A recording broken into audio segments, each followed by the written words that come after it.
I want to remind us of the perspective that Jesus, our Savior, had concerning his own death, because I think it helps us appreciate it a little bit more. His death was purposeful, his death was voluntary, his death was joyful, and his death was glorious. Well, first of all, his death was purposeful.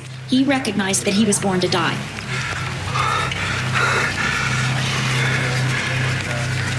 Now my heart is troubled. What shall I say? Shall I say, Father, do not let this hour come upon me? But that is why I came. We recognize the purpose of his death. His death was also voluntary. It was a voluntary or volitional outpouring of his love, and it showed full and true submission to God the Father. Romans 5:8 again, for God demonstrates his love towards us, in that while we were yet sinners, Christ died for us. And in the garden, Jesus said 3 times to the Father, not my will, but your will be done. In John 10:17 and 18. The Father loves me because I am willing to give up my life in order that I may receive it back again. No one takes my life away from me. I give it up of my own free will.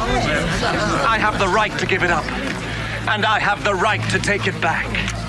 This is what my Father has commanded me to do.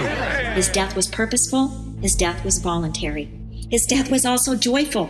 Hebrews 12:2, who for the joy set before him endured the cross, despising the shame, and has sat down at the hand of the throne of God. Jesus was fully aware of the pain and the suffering that he would face at the cross, but he had his eyes on the joy, and that joy was purchasing our eternal destiny. And then finally, he considered it as the path to glory. In John 12:23, consider these words. The hour has now come for the Son of Man to receive great glory.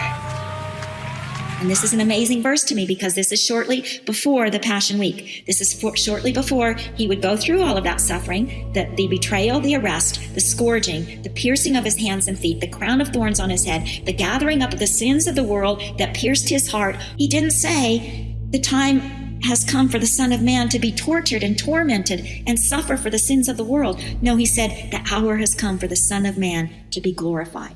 He ignored the suffering and kept his eyes on the glory.